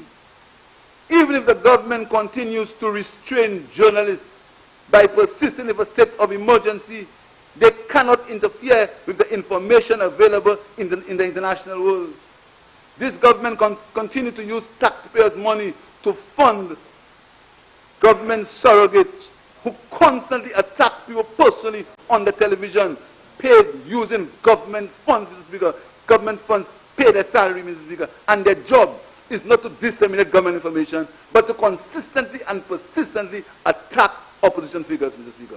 The government can do whatever they want. The fact is, Mr. Speaker, that people know the reality. People know what they feel. People understand what they feel because they are the ones feeling it, Mr. Speaker.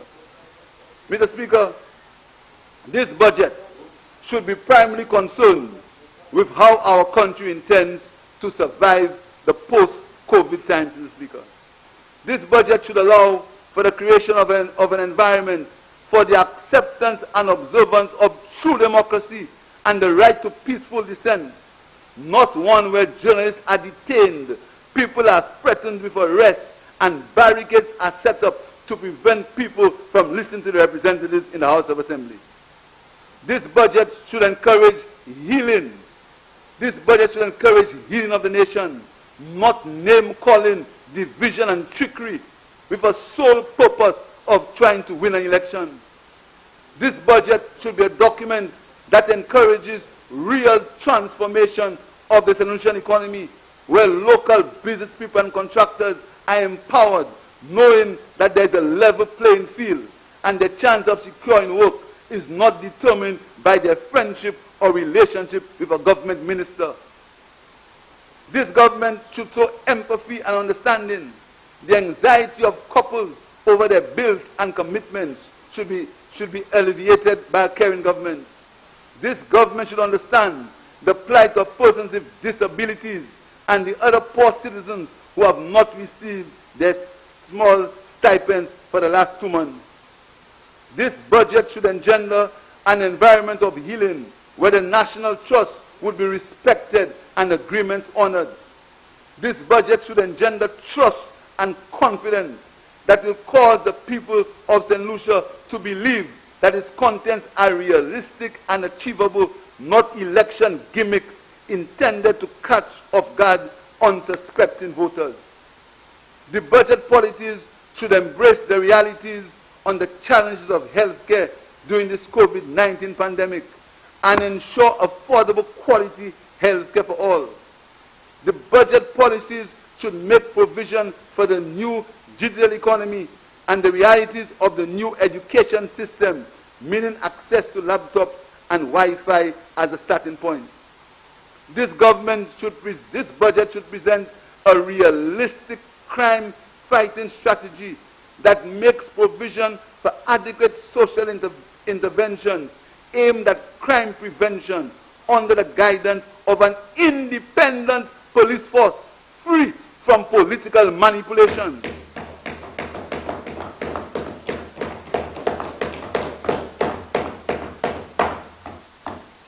Mr. Speaker,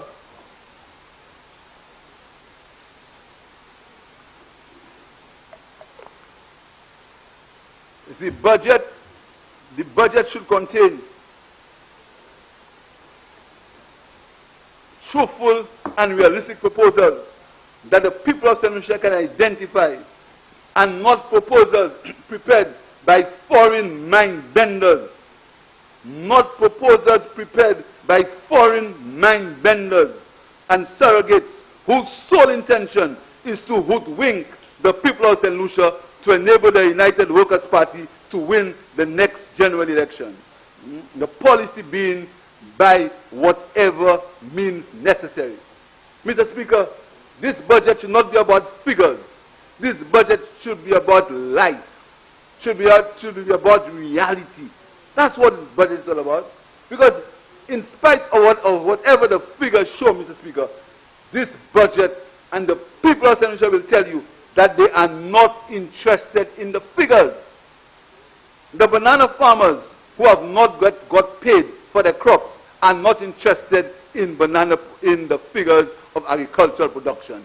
They are interested in the fact that they have not got paid for their produce. Not in figures, Mr. Speaker.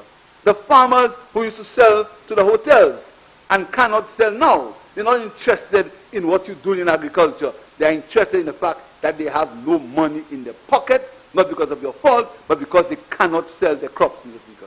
The hotel worker who is unemployed is not interested in tourism figures and tell you you have increased tourism by 10% or 5% or 6%. That's not his business. What he's interested in, Mr. Speaker, is the fact that he's unemployed because the hotel is closed. That is what he's interested in, Mr. Speaker. So all the show of figures and all the show of percentages, they bear no reality with what's happening in St. Lucia today. They bear no reality, Mr. Speaker. That is why the people of St. Lucia are not interested with your figures. Not interested in that. And you can show whatever figures you want. When people go home tonight, they know that they may not have a proper meal. Or they may be afraid that Lucilec may disconnect them tomorrow.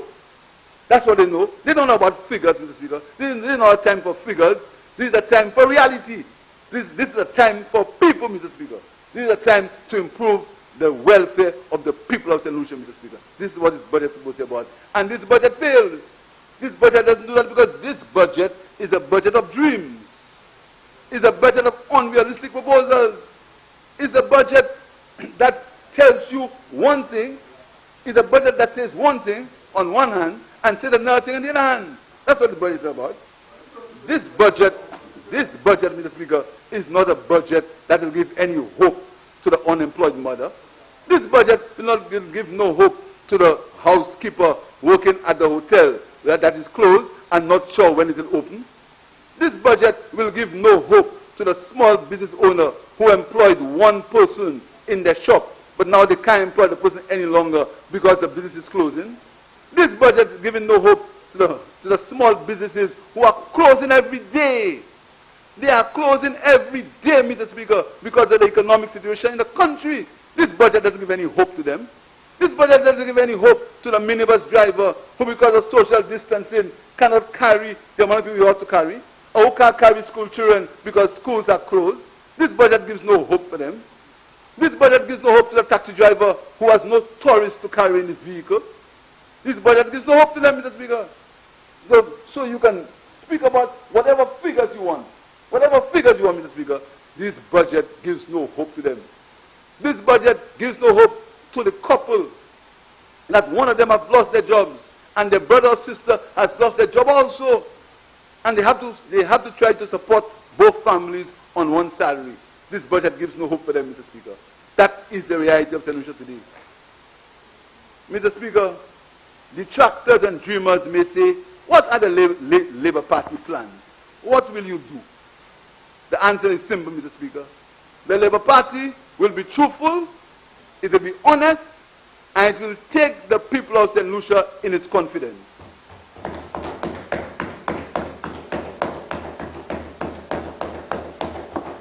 The St. Lucia Labour Party would present realistic proposals in keeping with the real state of the country. Realistic proposals in keeping with the real state of the country and seek to improve the quality of life of the people. Mr. Speaker, the Labour Party policies are not the work of mind benders. The Labour Party policies are not the work of dreamers or academic proposals, but policies intended to touch the lives of all the people of St. Lucia. Mr. Speaker, the policies of the Labour Party are policies that focus on people. Mr. Speaker, I have briefly outlined how our party would utilize the $76 million to immediately improve livelihoods and generate economic activity, Mr. Speaker. I will now outline, Mr. Speaker, some of the broad outlines of our aims and objectives. Mr. Speaker, the Labour Party would have a realistic alternative perspective to present government's dreams and not mega projects and elusive growth figures. Realistic proposals that do not present government dreams for mega projects, but realistic proposals that will help people. Labour Party policies will reflect values which are not alien to the character of the people of St. Lucia, but rather embrace traditions, their culture, their patrimony, and their customs. Labour Party policies would reflect a national vision for development and the transformation of the economy for the people of St. Lucia. The Labour Party policies would embrace a creative set of private-public sector partnerships, the avoidance of excessive borrowing, an imaginative and relative growth program. Labour Party policies would emphasize on poverty reduction, wealth creation, employment generation, and the growth and expansion through an enabling environment for the growth and expansion of micro, small, and medium-sized businesses, Mr. Speaker.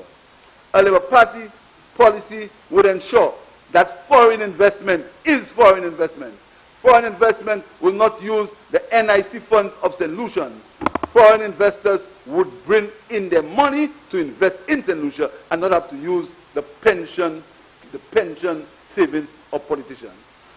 It will also ensure that foreign investors are facilitated and foreign investors do not have to sacrifice themselves or do not have to be a friend to a politician or friend of a politician so that they can be facilitated. It would have a transparent set of policies that all foreign investments would be available to all foreign investment, so no foreign investor would have to get the blessing of a politician, the blessing of a politician, Mr. Speaker, to become invested, Mr. Speaker. Mr. Speaker, the Labour Party policy would ensure that foreign investors and local investors have the same incentives available to both local and foreign investment, Mr. Speaker. So we welcome foreign investment, but we want real foreign investment, and the Labour Party will facilitate real foreign investment, Mr. Speaker. And Mr. Speaker, the Labour Party would ensure that there is integrated rural development, an integrated rural development program aimed at building strong rural communities, rural enterprises, and taking modern services to rural areas.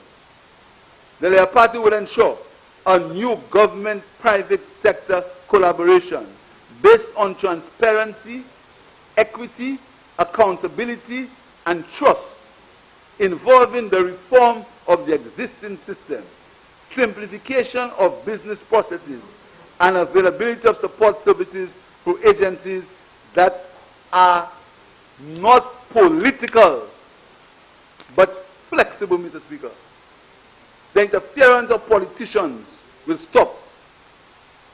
The incentives available will be flexible and transparent. Never again would political incentives depend on cabinet politicians deciding, give down this one and don't give that one. That is what the Labour Party policies would ensure, Mr. Speaker. The Labour Party's policies would ensure a reform of the education system so as to correct the mismatch between the availability of skills and the demand for skills.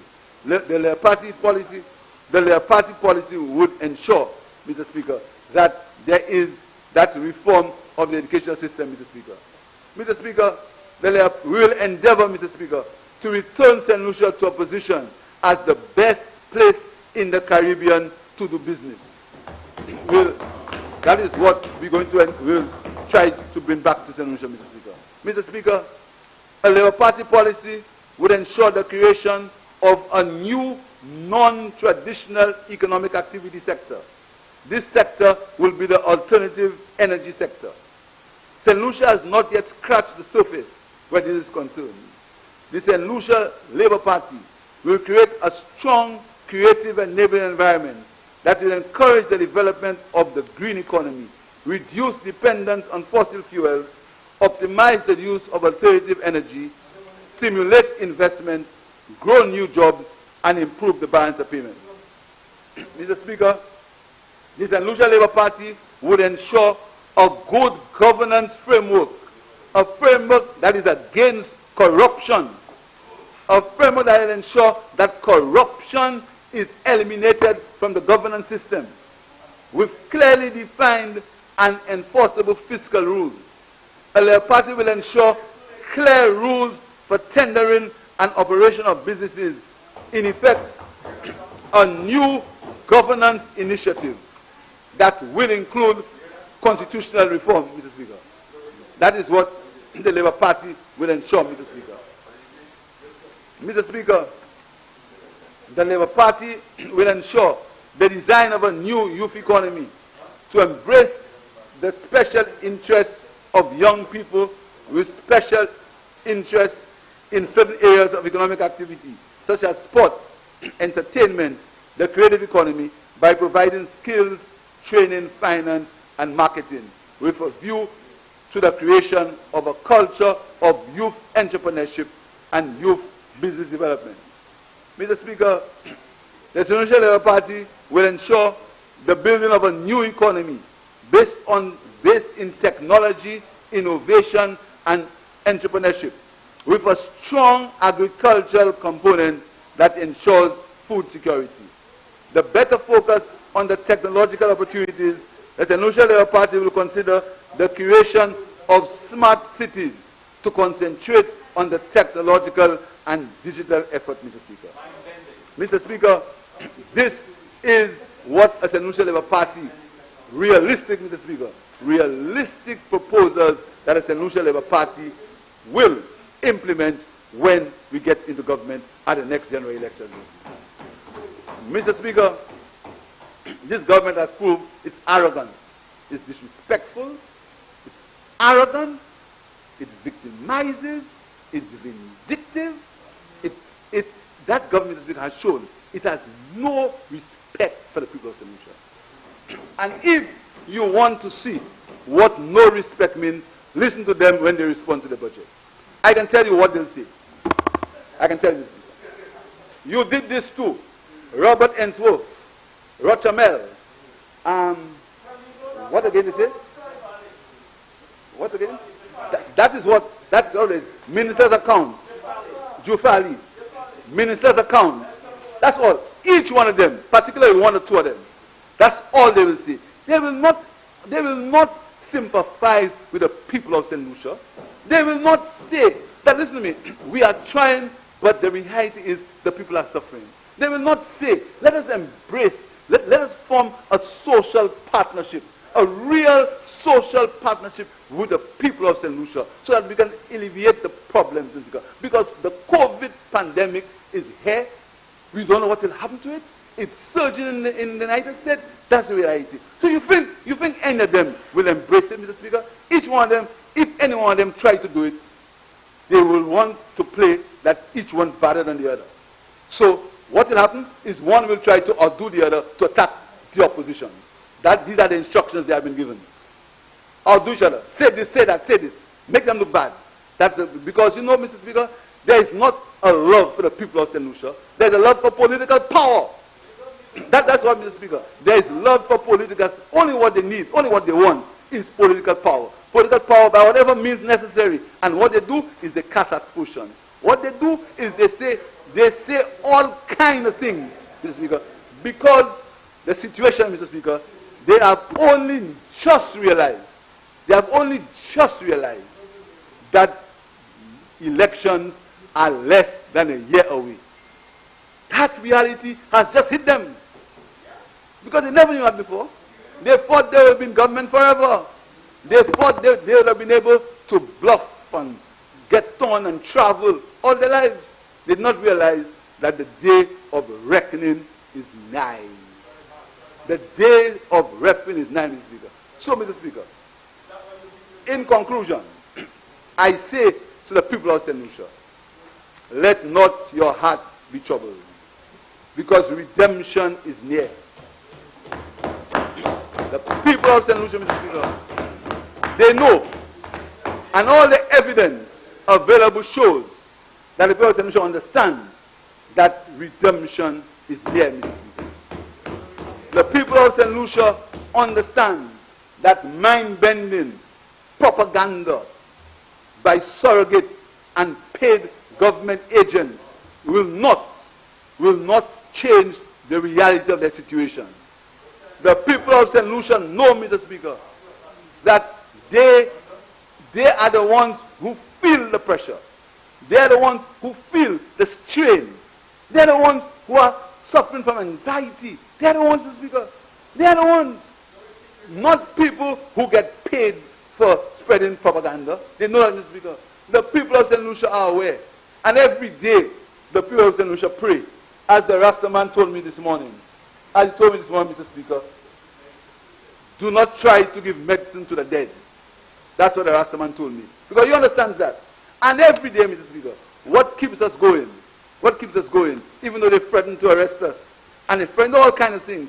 Even they do all kinds of things to arrest members of the opposition. All kinds of machinations. All kinds of things, Mr. Speaker, to arrest members of the opposition. They write letters. They write letters, Mr. Speaker. They write letters to customs officers. They try their best to determine what happens in customs, just to be able to find fault to arrest a member of this opposition. They've tried from 2016, Mr. Speaker. They've tried from 2016 because they understand that the people using state power, Mr. Speaker, they understand, Mr. Speaker, they understand. But we have hope. The people of St. Lucia are hopeful. The people of St. Lucia understand the reality, Mr. Speaker. And Mr. Speaker, as I end in this budget presentation, Mr. Speaker, I want to say to the members of the government, Mr. Speaker, that the longest day has an end. I want to say to them, Mr. Speaker, that I have seen taller cocks crow. Yes. I want to say to them, Mr. Speaker, I have been here before. I have seen more boasting. I have seen more arrogance. I have seen more display of boastfulness and chest beating. Politics, Mr. Speaker. Let me tell you something. The only good thing about politics, it changes, Mr. Speaker. It changes. And every day, Mr. Speaker, is a day in politics. So I want to say to this government, Mr. Speaker, that stay in your Tower of Babel. Enjoy it whilst it lasts. Enjoy it, Mr. Speaker.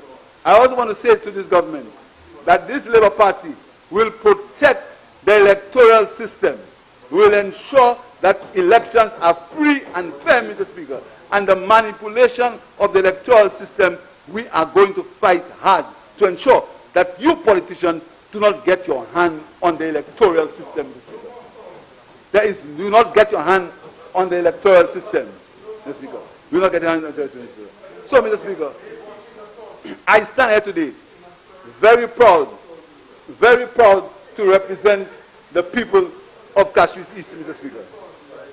And very proud, Mr. Speaker, very proud to be the leader of the St. Lucia Labour Party, Mr. Speaker. And, Mr. Speaker, we have in this parliament, Mr. Speaker, a group of men dedicated to the cause of bread, freedom, and justice, Mr. Speaker. And that dedication, Mr. Speaker, will never end. We have put our lives, Mr. Speaker, to protect the people of St. Lucia, Mr. Speaker. And I end, Mr. Speaker, with a quote from Barack Obama, the first black president of the United States. And he said, Mr. Speaker, Mr. Speaker, he said, to those who cling to power through corruption and deceit and the silencing of dissent, know that you are on the wrong side of history. To those who cling to power through corruption and deceit and the silencing of dissent, know you are on the wrong side of history. Mr. Speaker, I thank you.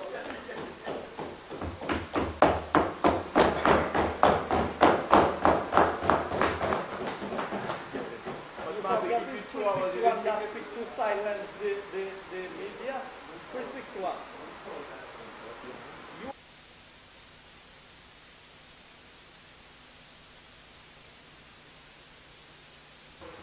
Honorable Prime Minister. Speaker, I beg that we suspend the House for 1 hour for dinner. Honorable members, the question is that the House do stand suspended for the next hour. I now put the question. As many as are of that opinion say aye. As many as of the contrary opinion say no. I think the ayes have it. The ayes have it. House is suspended.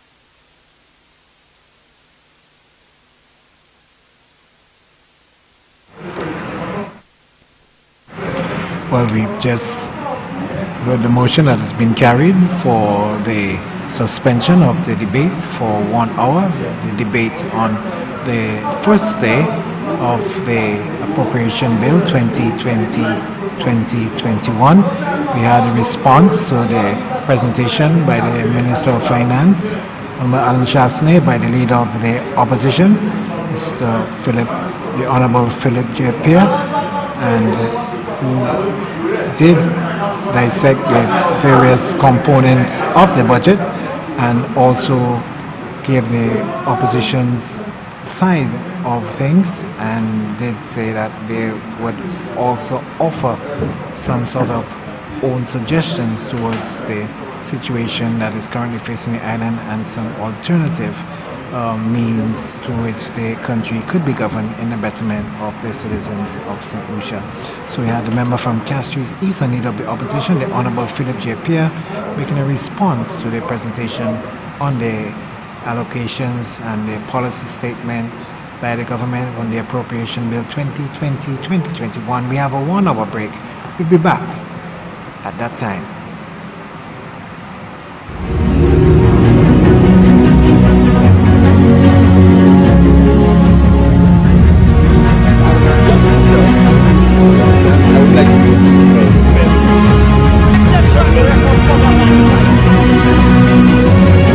Allow me to talk to